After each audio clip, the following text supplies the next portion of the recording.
You know what? We have to do that over again. Oh, wait a minute. Oh, wait a minute, wait a minute. Just leave it on. Is it still on? Leave it on. Leave it on. The microphone wasn't on. You didn't have your mic. What happened? Oh, you had to, that light's not on. Yeah, just flip the switch. We're in great shape here. Oh, all right. Now, we didn't have any. That was rehearsal. That was a rehearsal. Not for the real thing. Are we ready? You got a close-up of them? Want to do a cheer, too, Okay. Here we go on a count of 3. 1, 2, 3. Hi, my name is Kyle, and here's Bill. Yay!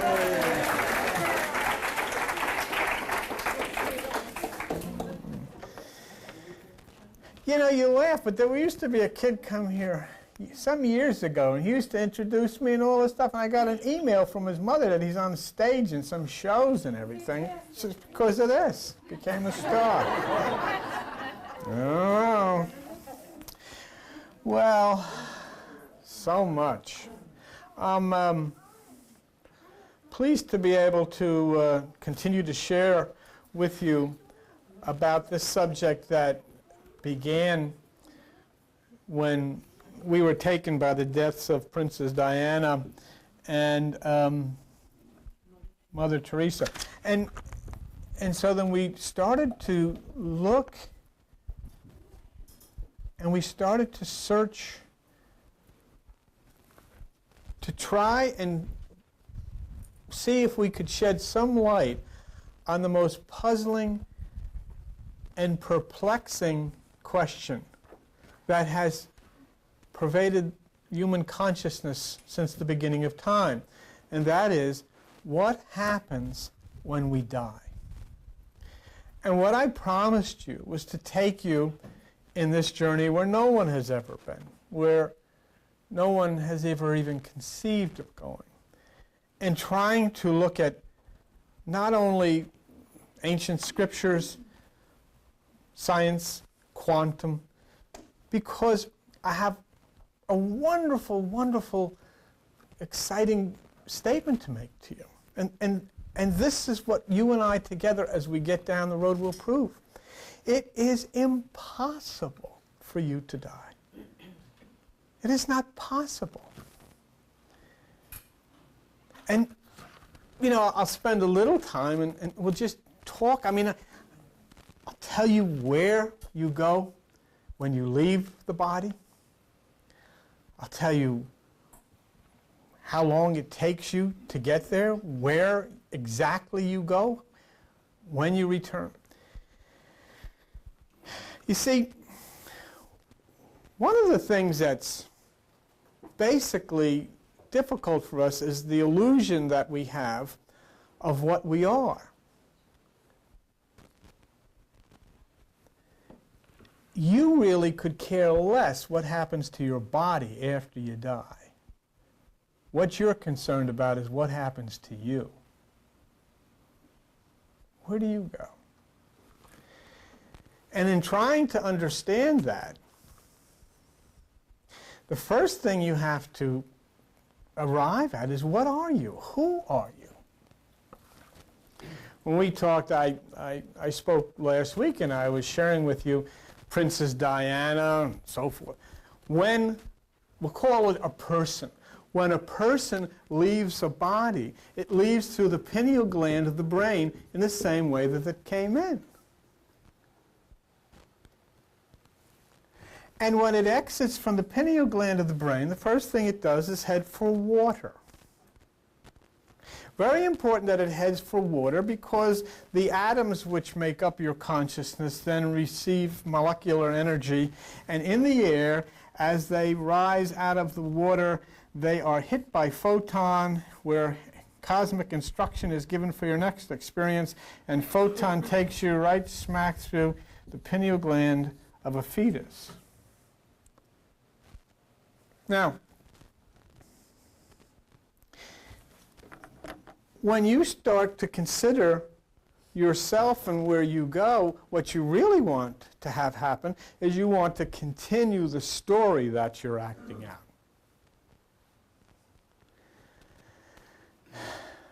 You enter into the fetus in your mother's womb as Adam. You enter into the fetus of your mother's womb as one who is one with the whole, totally unstained. When you enter into the fetus, instantly you become subjected to the following things. You become subjected to genetics. You become subjected to family, friends, jobs, school, work, fun, all of these things.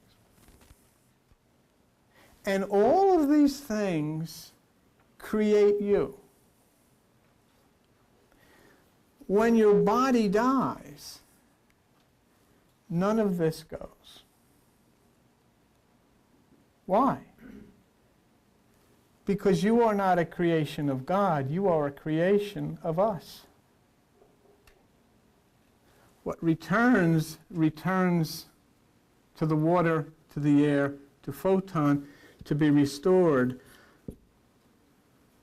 But that which returns is not the accumulation of all of your fears and all of the things that you are, because you are not who you think you are. You are an entity that is totally separated from mom and dad and school and friends and family. In other words, every one of us in this room is exactly alike. Exactly alike. Physically exactly alike. I mean, male and female, but physically exactly alike.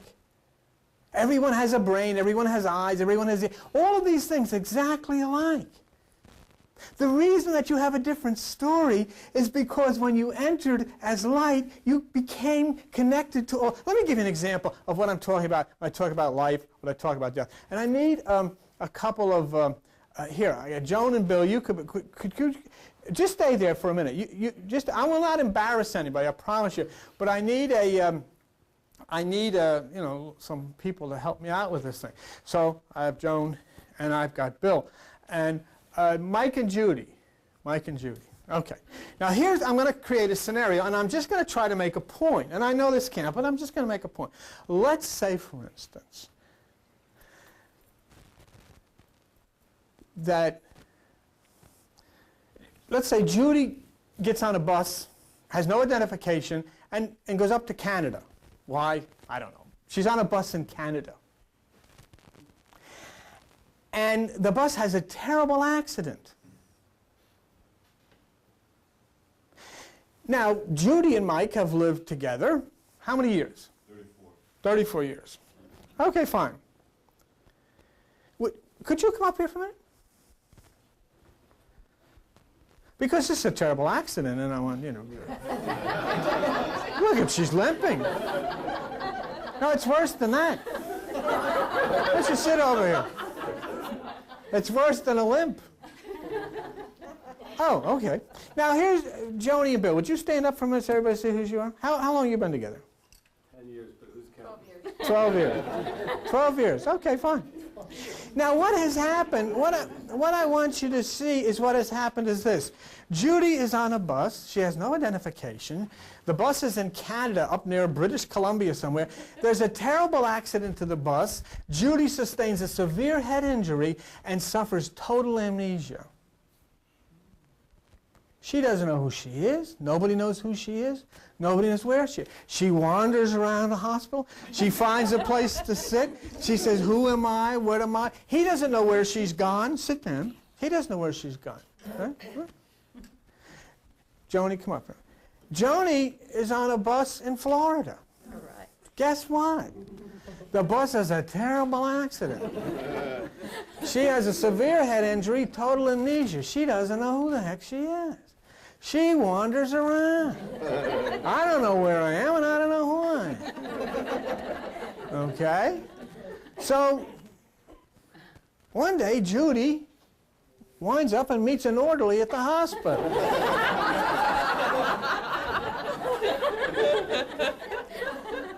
And he says, what's your name? She says, I don't know. So he said, we got to get your name. So her name turns out to be Patty. He says, I'm Bill Schultz, and she's Patty Schultz. They get fall in love with one another. Now over here, she falls in there. She falls for a lifeguard down in Daytona Beach. And he says, "What's your name?" She says, "I don't know." He says, "Well, how about Barbara?" She says, "That'll do." He says, "Well," he says, "you know, my name is Mike Roscoe, Barbara Roscoe." Barbara and Mike get married, and Patty and Bill get married. They don't know from nothing of who they were. I'm trying to make a point here. The point is that the person she used to be and the person that she used to be are both dead, gone. Yet they are both very alive, very vital, and very in the present. They have amnesia. So what are we trying to protect? What has been lost here? Oh, in the realm of relationships, I understand all of that. But what I'm simply trying to say, as far as her life is concerned, she has no knowledge whatsoever of him. She has no knowledge whatsoever of him. And yet here they are, and they are living in the moment. They are living today. She's going to the ShopRite. She's going to Winn-Dixie or whatever they have down in Florida, and doing all of these things. And everything is just the way it was. And so what has happened? They just forgot. But they are still alive, even though that life that they tried to cling to is dead. Somewhere deep under the hippocampus and the deep subconscious is the memories which are irretrievable. Do you see what I'm telling you? So they died, but they're alive. Okay? You can rejoin the real world now. Thank you very much. Okay? So when you start and understand these types of things. Where's Deb? Would you come up, Debbie, for a moment, please? I want to just turn this on, as I wanted to show you a few of these things. Let us take a look then, and maybe you can understand. But in other words, what I will prove to you, and this is important in order to understand life after death, I will prove to you that atomic consciousness lives. Consciousness exists outside. Would you open that? And would you, let's see where I am. Page 16. Would you put on page 16? And I want you to look for a moment and just try to understand with me, if you can, what I'm driving at, okay? And, of course, that's backwards. No, that's not backward. I'm backward. Well, I was looking backward. All right. This is Princess Diana. Here's the question. The question is, does somewhere in this universal, cosmic, whatever it is, somehow, in some form, does Princess Diana still exist? The answer is no. She is dead. The second question, does the person who was occupying and running this body somewhere exist? The answer is yes. Why doesn't Princess Diana exist? Because Princess Diana is a creation of us. You see. That's the fallacy about we're going to go to heaven and we're going to meet Uncle Gerard and all of this stuff, you see. The exit, when Princess Diana died, that which was the atom which made up her consciousness exits from the pineal gland at 186,400 miles a second. Pull that blind up so you can see back there. 186,400 miles per second. Now, understand something here. Here, the body is left. She then becomes part of what? She returns to who? To Adam. She exits through the pineal, which is the seventh. Remember what the scripture said?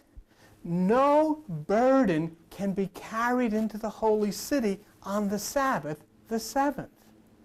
You can't bring all of your arguments. You can't bring all of your desires. You can't bring any of that stuff. These are all created. These are artificial. These are illusion. And when Princess Diana left, she was rejoined to her true self, Adam.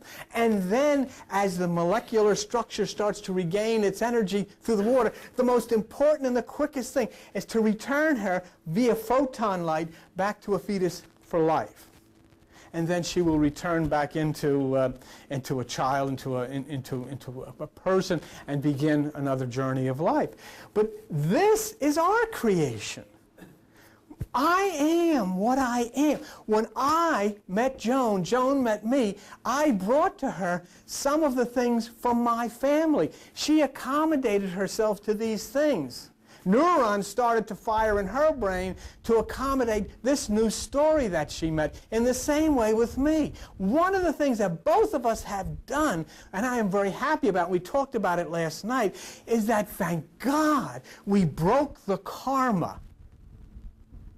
We broke the karma which was given to us out of all of this falsity, all of the fear, all of the mommy, and all of this type of stuff, and all of it. We broke it so that we could be. And here, in this particular case, when that energy, which is her, the intelligence, which is her, hovers at the water. You know, when you talk about Adam leaving you, going to the water, Rich Doppler the other night read from Psalm 23, he leads me besides still waters. He restores my soul. And then when it's ready, when that photon hits this energy and brings it back into another fetus with instruction. See, the thing is this, I show you quantum, I show you science, I show you physics to prove all of these things, but I want you to understand one thing. I only do it for one purpose, to prove God. I'm not here to prove science, or I'm not here to prove molecular or atomic. I'm here to prove God, to show you how this operates, to prove to you that the absolute positive proof is that nothing that has ever lived in the universe has ever died. It is an illusion that we see. We see somebody die, and we go to a funeral parlor, and we sit and we cry and we mourn. That person has never experienced unconsciousness. That person has never experienced, absolutely never experienced this death. That person has flown through that pineal out into the atom, back into rejoining Adam at 186,004, and then headed immediately for the water where it was restored and then was prepared to be received by photon back into my new body. So Princess Diana is dead. She came into a fetus. And somebody called her Diana, not God. And somebody introduced her to Charles, not God. And she wore a crown, and all of these things. We created Charles. We created the Queen. We created all of these things. We've created all of this madness that we don't want to let go of. See? So the point that you're saying to yourself is, when I die, what's going to happen to me? But first of all, you've got to understand who me is. Who are you? And that's the person I'll introduce you to. The real you, the atom, who is the son or the daughter of Adam. Do you understand that once you can move that consciousness that is the atom within you a half inch outside of the skull, you become one with everything?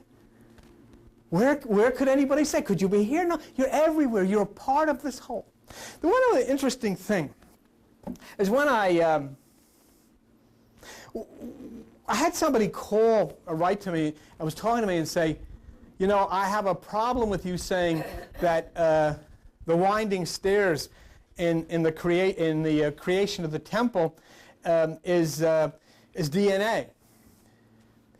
And he says, to me, the winding stairs is the spine, because we go up with Kundalini. I can't fool with Kundalini. I can't fool with chakras. I can't fool with spirit. I can't fool with soul, because those things don't exist.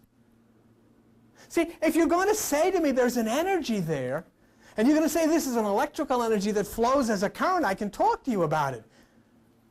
But I have to show you, and I have to be able to bring to you those things which are shown in the Bible. When I read Genesis, I see Adam. I see the temptation from the desires of the body. You see? Do you know, you remember in the Garden of Eden, it said that the snake, the serpent, but I know that the snake or the serpent tempted. And I know that the snake or the serpent is the spine. Show them number 19. Let me show you a picture of the snake or the serpent. Let me show you a picture of your cervical vertebrae. Let me show you a picture of your spine that comes over. It's on number 19. Okay? Here's the serpent of the Garden of Eden who tempted. Right there. You see? That's your spine. That's the serpent. That's the snake. That's where the temptation comes from. So then when I see that and I see this, and I say, God, and not only that, but I made one for you so you can have your very own picture of the snake to take home and show all your friends. And so I look at that and see, because I see in the book of Romans, it says the invisible things of Him from the beginning of creation are understood by the things that are made. So the things that I can see, and I understand the symbolism, see? And when I look at all of this, and I start to think about DNA, and I start to think, when he says to me, well, you know, it says in the Bible that they went up with winding stairs in the construction of the temple. And if I show you a picture of the spine, well, it doesn't look like winding stairs, does it? So then why did the Bible show us this? And if I show you, on the other hand, if I look at number 8, if I look and I show you, you don't have to put it back in, just throw them down. If I show you the winding stairs of DNA and I say, this is what is being talked about, there's a secondary reason why I think it's important that I share it with you. And the reason is these are the winding stairs. This is DNA. And what is DNA? DNA is nucleic acid. You know what nucleic acid is? Atom. It's Adam. It's Adam. It's Adam climbing the stairs. It's Adam climbing the stairs, bringing together that which is the body and that which is the mind. See, when I look at the angels, the cherubim in the temple. You have 18 there. Just for a minute, I wanted to show you these things to try to show you where I'm coming from. That if I look at the here, just bring it up a little higher, okay? And then when I look at that, and I read the scripture, could you turn that upside down? Now that's your brain, okay? Now just bring that up a little. You know, you see this here? Now look what it says. And he set the cherubims within the inner house, and they stretched forth their wings. Do you see them? So that the wing of one touched one wall, and the wing of the other touched the other wall, and their wings touched one another in the center of the house. There it is. See, in other words, everything is described in that way. Okay, Deb, thanks. Could you turn the light on? So we talk about then Princess Diana. We talk about Mother Teresa. We talk about these people who had such an awesome impact on the logic circuits, on the gates, on the brains of millions of people all over the world, and say, you know, all of a sudden, did it just stop? What was the part? See, one of the things when I talk about this is that it's important for you to keep in mind is this one word, and this word is extremely important. Purpose. What is the purpose? And we'll go in and we'll understand what the purpose is. But in order to understand the purpose, we have to go into the realm of quantum. We have to go into the realm of mysticism, where a lot of scientists are reluctant to go, say.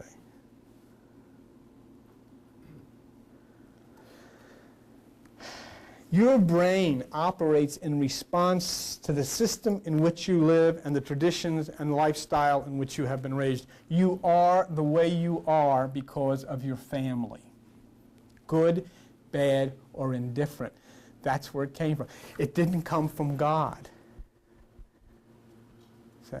And that's why Princess Diana, you or me or nobody else can take what we have put together here up into some holy place, because that's not a creation of God. It's a creation of us. That which is us, that which is the personality, that which is the person of us, when it leaves, rejoins that which is Adam. So you leave then this human creation and resume your position as a God creation until we return again. And as soon as you get back into a new body and you return, instantly, just like the story we told a little earlier, you have amnesia. You remember nothing. If you could even do you know how many times you've been married? Do you know how many times you've had children? Do you know that there are men sitting in this audience who have had children? Do you know that all of these different things and you haven't a clue? You're like her on the bus or her on the bus. You don't know. But you will never, ever, ever stop functioning in the present, in the immediate, the right now. You'll always be right now. Always.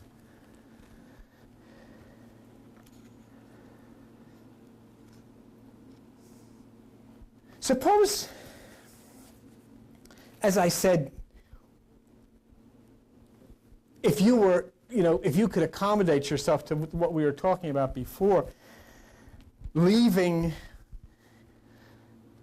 this existence that you know now and being in a separate existence, yet being very alive and being very understanding of what's going on, hovering over the waters, hovering in a strange state, hovering in a place that physicists can prove exists, where consciousness exists, and just ready then to, as soon as possible and whenever it happens, entering into a new body. And here, all that's ever promised to you, all that's ever been told to you, is there is no death. There is no destruction of your body. There is a new opportunity. There is a new chance. There is a chance to see life with a new pair of eyes. There is a chance, for instance, Albert, who had his problem here, to see life all over again with an arm that works. And all of these are experiences. You see, the thing is, we're concentrating on the person. The persons that we've created have not accomplished what God created. When we leave this person, we go back to God as Adam and then fulfill ourselves, are hit with You see, don't you understand? Here you are, okay? When you leave the body, you go into this point of the water, the molecular energy. When photon comes, and look, what I'm telling you, any scientist, any physicist will tell you this is how the world and life was created. From the primordial sea, the water rose into the air, was hit by the light of photon, and it was energized life. This is exactly what happens to you. You never leave the earth. Everybody that you've ever had in your family who has died is living again. You may even have somebody who died sitting in this room. You went to their funeral. There she is. And the reason we can't consider these things is because we're so attached to superstition. Yes? Bill, last week when we left, I asked you a question because I didn't ask it during the service, and you were talking about a lot, light. And I said, well, everybody that has near-death experiences, they see a light. They never see a form, they just see a light, and then that's when you asked me to bring it up again this week. What happens is when you die, what Diane and everybody else has happened to them, is that the light, which is the atomic consciousness, which is your personality, exits through the pineal gland of the brain. What these people who have these near-death experiences are seeing is this tunnel which is going through the pineal gland, the light going through the pineal. But the energy of the body is still far too strong, and therefore it pulls them back. Only when the energy of the body has totally dissipated, the electrical energy of the body is totally gone, the body is dead, and I would assume because the sun is in the solstice 3 days and 3 nights, and because Jesus was in the tomb 3 days and 3 nights, that this leaves in about 72 hours. The entire connection to the body leaves in about 72 hours. And so then what you would see in your consciousness would be an exit through the tunnel, which is through the pineal gland of the brain in the form of light. And when that light exits out into the ether, exits out into the universe, it heads for water, it receives molecular strength, and then it rises into the air, is hit by photon, and returns into a body. For a purpose. For a purpose. Let's look at the Bible for a minute at a kind of a strange statement. And the strange statement's on page 940 in 2 Corinthians. 2 Corinthians chapter 12. And in 2 Corinthians chapter 12 and verse 2, it says, I know a man in Christ about 14 years ago, whether in the body I cannot tell, or whether out of the body I cannot tell. He had an experience of some kind. Now, look, and you're on 2 Corinthians chapter 12. Go up to 2 Corinthians chapter 5, verse 8. We are confident, I say, and willing rather, to be absent from the body and to be present with the Lord. All right? To be absent from the body and to be present with the Lord. Always keeping in mind that in your body, the only reason you have any identity that you want to hang on to is because of your parents and your family. That's it. Other than that, everybody is exactly the same. If you were born into my family, you would not be the person you are. If I was born into your family, I would not be the person I am. It's all a creation. And as soon as you get into your family and you start all of the crazy things that go on in your house, or I start all of the crazy things that go on in my house, neurons start firing in your brain to accommodate themselves to that. And you can have a pair of twins and they can be absolutely in the same house, be absolutely different people, simply because of the competitiveness. If I like this, then the other guy's not going to like it. And all of these things are part, and this is absolutely a false creation. It's an illusion. It's not who you are. That's not who the princess was. We made the royalty. Long live the king. Who made all of this? Where did this come from? We made all of that. And we want this to continue forever. And it's a madhouse. But isn't it amazing and isn't it wonderful to think, just like the people who had amnesia, that you're never, ever going to stop being just as alert, just as awake, just as you are now? It is impossible for that to happen. Scientifically, provably impossible for that to happen. And yet you will be joined to the whole. You will be one again with Adam and then restored back. And when you're in a new, you'll be in another. You were in these different bodies millions of times. Let me tell you something. You're so concerned about dying and where will I be? Why weren't you concerned before you got here? For billions of years you've been going through this. You were never concerned about before you got here. Here you are. You've always been now, just the way you are, for a purpose, for a beautiful purpose. Now let's consider this thing, absent from the body, present with the Lord. So this is connected to an out-of-body statement in the Bible. In other words, what it's saying here, it is possible for the psyche to be alive and not in the body. A person to exist and be alive and be cognizant and aware of what's going on and not be in the body. Remember when we did last week and we did the, do you remember last week when we did the thing of closing our eyes and imagining? Let's do it real quick. You ready? 1, 2, 3. On the count of 3, close your eyes and hear your mother's voice. You hear it? Now hear Elvis Presley singing Hound Dog. 2 different tones, 2 different sounds.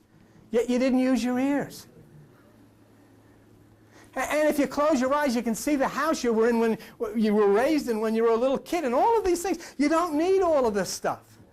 Because consciousness, Adam consciousness, it doesn't require eyes. So it's possible to live outside. It's possible to live in another realm. And once you study quantum and you understand that atoms do indeed live outside of the realm of the body and have consciousness outside of the realm of the body, then you can't wait to rejoin. This is your true home. This is your true place. This is where your true instruction comes from.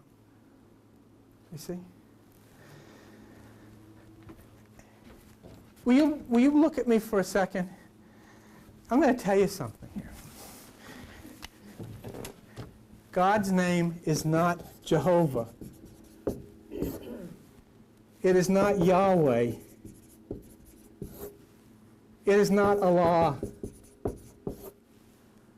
It is not God. May I introduce you to? The only name possible. God is Adam. That's why your Bible uses the name Adam. You can go to his house and look in the mailbox and you'll see Adam lives here. Wow. Because all light is Adam.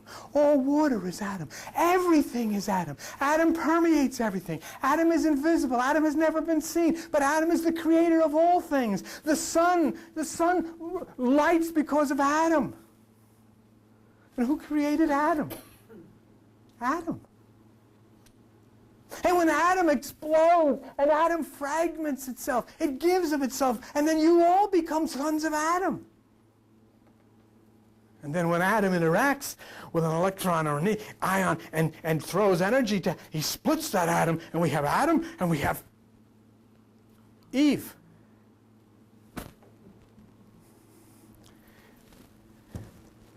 And you know what's wonderful about finally knowing God's name? He doesn't belong to any group. And you know what? You know, out of ancient Egypt, they said, in Memphis, Egypt, they said God's name was Atum. And you know what? In the center of your brain and the point of memory is something called Amon's horn. And you have the documentation that if you look it up, Amon is also Amon. Aman is also Amen.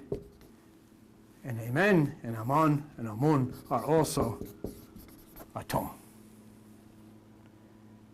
And Jesus in the Bible is Amen, which means Jesus is Atom. The Son, if you look in the Bible, it says the son of Adam is Jesus. Sure, you know his name. What are you going to do now? What other name could he possibly have? If he is the creator of all things, if he is in all things, if he is light itself, if he is the creator of light, then who else could it be?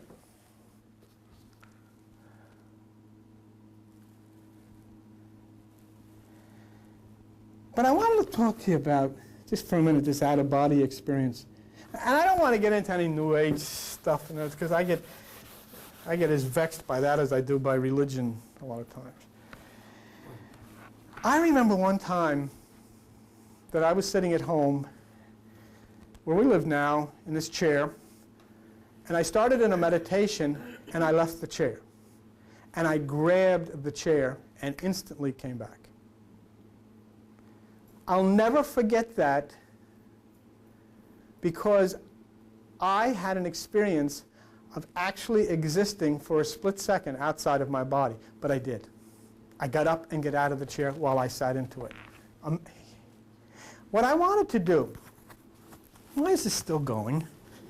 Stop. Oh. What I wanted to do was ask you, has anybody in this room ever had an out-of-body experience? Come here. Really, in 10 words or less. In 10 words or less. Tell me what, if you could, tell me what happened. I was very depressed. I was very alone in the world. I had nobody. And I think it was a dream, but I'm not sure. I left my body, and I saw my body lying in bed. And I went up very quickly. Okay. In no time, practically. But I was me. Okay. And I was surrounded by light. Okay. And the light was not dead. It was lively, and right. It was vibrating. And it was wonderful. It was like somebody loved me very much. Okay. And But that's where I just want to get. You have actually an experience, but you still had your own body, and you had an out-of-body experience. Yeah. Who else? Do you have one? Yes. Sam. Real quick, though, because I, wait. It's not that much to That's right. Slow down, please. No, I remember I wanted to see how other people saw me. Uh-huh.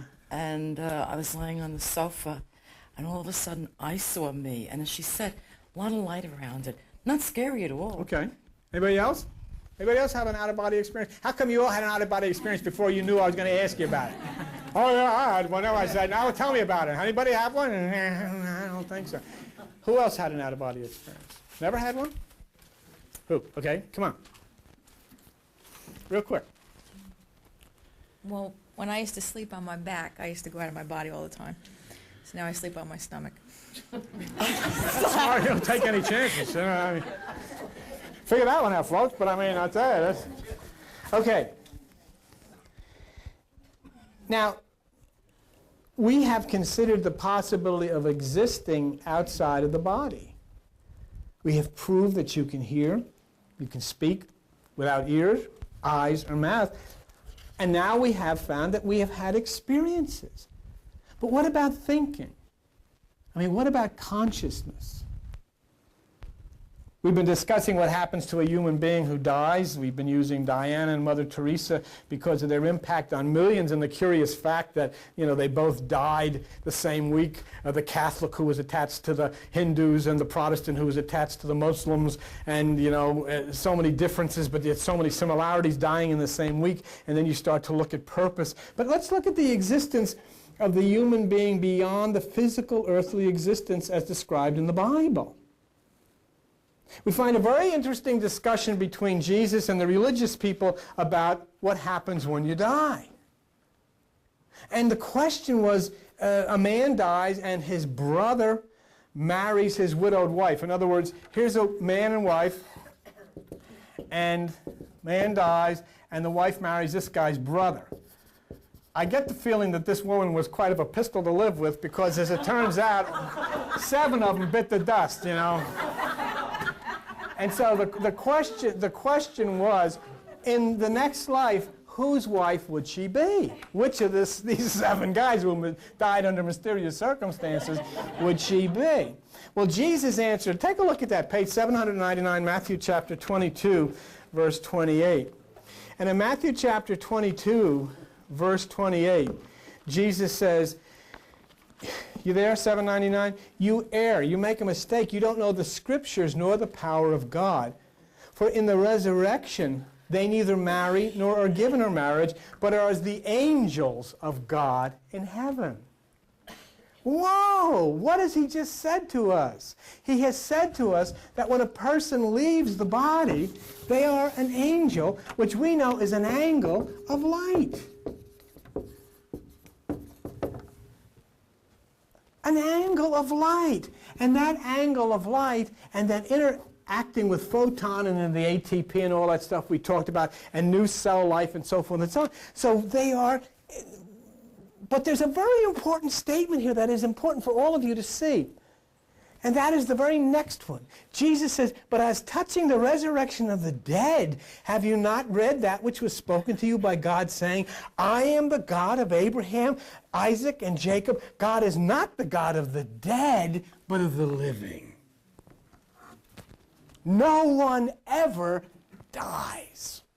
And you say, well, I went to the funeral parlor. You saw a body which gave out, never knowing that this angle of light exited through the pineal gland and headed for the water. You shouldn't be going to funeral parlors. Go down to the bay.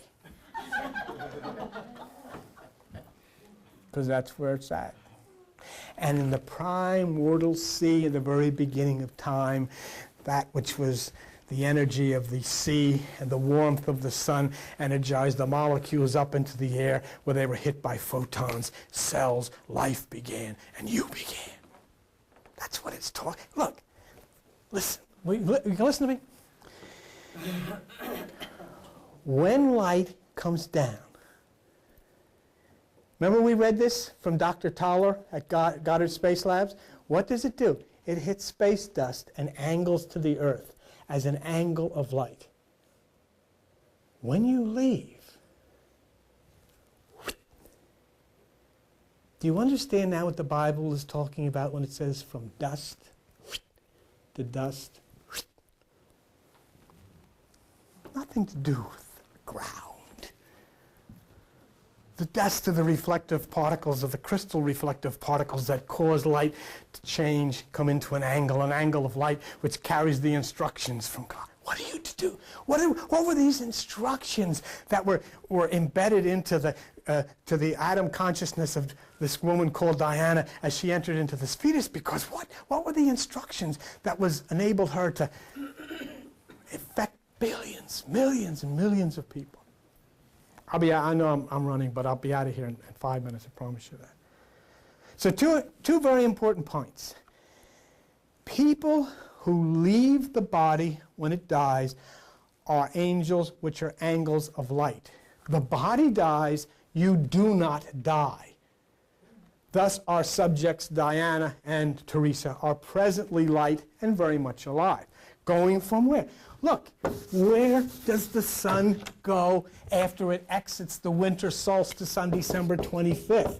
It goes to Aquarius, the water man, and Pisces, the fish. And then it goes to Aries, into the air, where it sits at the right side. Then it goes to Leo, the fire, where it comes back into the earth. When Jesus was in the tomb, he resurrected from the tomb. Where did he go?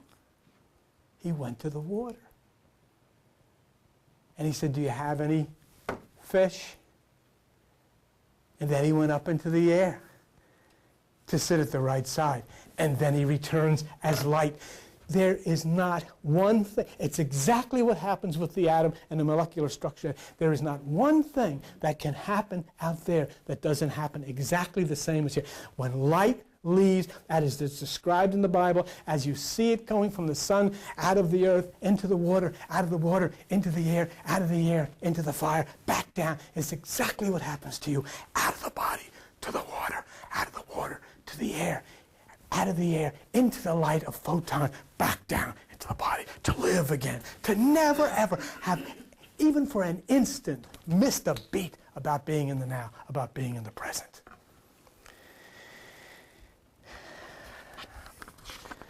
So now we're at the point of proving.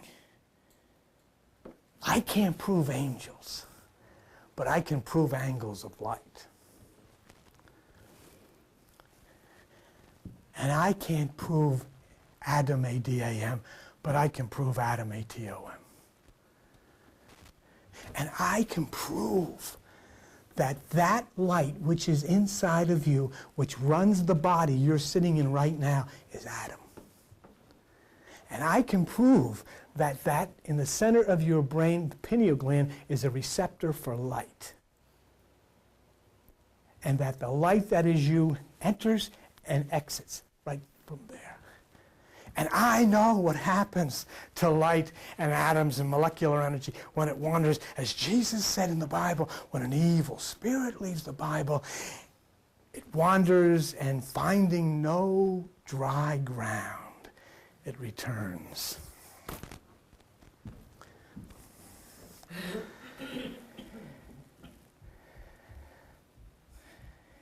So there's no doubt. People who leave a dead body enter the realm of light and become angles of light. Conscious, though. Don't think for a minute. See, look. Here you are, Norma. Here you are. Here you are.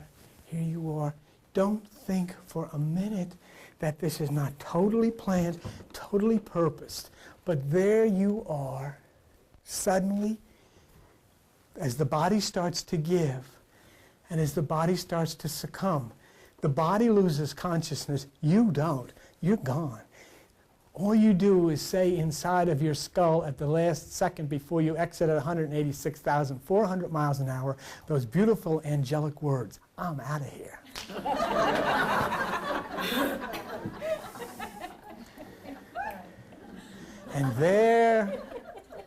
And there you rejoin the family. There you enjoy, not the nut house that you've been living in for these last 30, 20, 40, 50 years. Not the wars, you rejoin the family. You rejoin Adam. And then when you receive this molecular energy into the atoms and rise up into the air, and before photon, and a photon comes with the instructions and you're back. And we'll go into, and I'll take you and I'll show you and all of these different beautiful things. How did you get into your mother's womb and enter the body that was prepared? And how does life get into anybody and jumpstart that body and provide it with life? It all happens in the same way. It's called photosynthesis. Atoms and bosons and all of these types of subatomic things that work. It's an angle of light acting upon the green And when the angle of light acts upon the green, it creates cellular life. And inside of you, the green is the hemoglobin. And when the angles of light interact with that, it creates extracellular signals coming down to you, making contact with you, not giving a darn about, don't you understand? Mother Teresa was not here as a saint to say, oh, look how wonderful she did. God sent Mother Teresa to say to all of the systems of the world and the presidents and the kings of the world, look what a rotten, miserable job you've done. That a woman has to take starving and hurt and bleeding and fever-ridden people out of the street. And these same presidents and kings went to her funeral, never knowing that if they had done what was nature and God's call for them to do, there never would have had to be a Mother Teresa. Mother Teresa has to happen because you and me and the systems of the world don't give a damn. All with a purpose. All with a beautiful purpose. And so we're done. But we've just begun. And we move deeper and deeper and deeper into the mystery. And we move slowly now into the mystery to understand it. But just so that you know again, please understand, you have amnesia. You're given amnesia simply because it is not necessary or possible for you to understand where you lived or how you lived before, but you never have died. And understand also that that life that you're living now is a creation of your parents, your school, your business, your church, your friends. That's all it is. And any one of you could swap families, and you would be a totally different person. And if you could be given amnesia again, you'd know nothing about what you experienced before. But that wouldn't make you any less alive, any less vibrant, any less in the immediate, any less now. And so what a wonderful thing awaits us. And as I said, we'll get to the proof part. But what a wonderful thing awaits us to know. That when all of this illusion finally is taken away and we are welcomed back to our real identity, who we really are, never again conditioned, never again in this life, conditioned by this brain, which is telling me all of these screwy things. Say, because now I am Adam. I am one with Adam. And whatever I have accomplished here, then will be given back. What is my need to break the karmic illusion? What is my need? My need to break the karmic illusion is to say, religion doesn't exist. Spirit doesn't exist. Soul doesn't exist. All of these things which have been made into an illusion for our life don't exist. But I've broken that karma. I know the truth. I am one with Adam, and I know that I can never, ever die, and that there will be signals given to you, me, and there are signals given to every person at the time when they are about. Everything is under control. Everything is ready to go. Nature kicks in perfectly. And out at 186,400 miles, out to the water, up to the air, there to the light, receiving new instructions to continue our growth and evolution, not to do the job better of driving a car or working at the bank, but to do the job better of understanding and being one with compassion, with love, with ecstasy, with nature, and being then formed back into the person who has elevated and evolved to a higher realm. That is the communion with God. That is what Adam requires of you. That is why Adam has given you light. And that is why you and I now will be set free from all of these fears as we get more and more knowledge about the great plan and the great way that we live in the now forever. It's great. Great. I know you're still afraid of dying. Because if it's as good as I said it was, you'll all go out and slit your throat right now and say, hey, let's get on with it. I understand it. But always remember, you'll never do that because you live in a brain. And the brain that you live with has only one thing in mind: protect myself. See?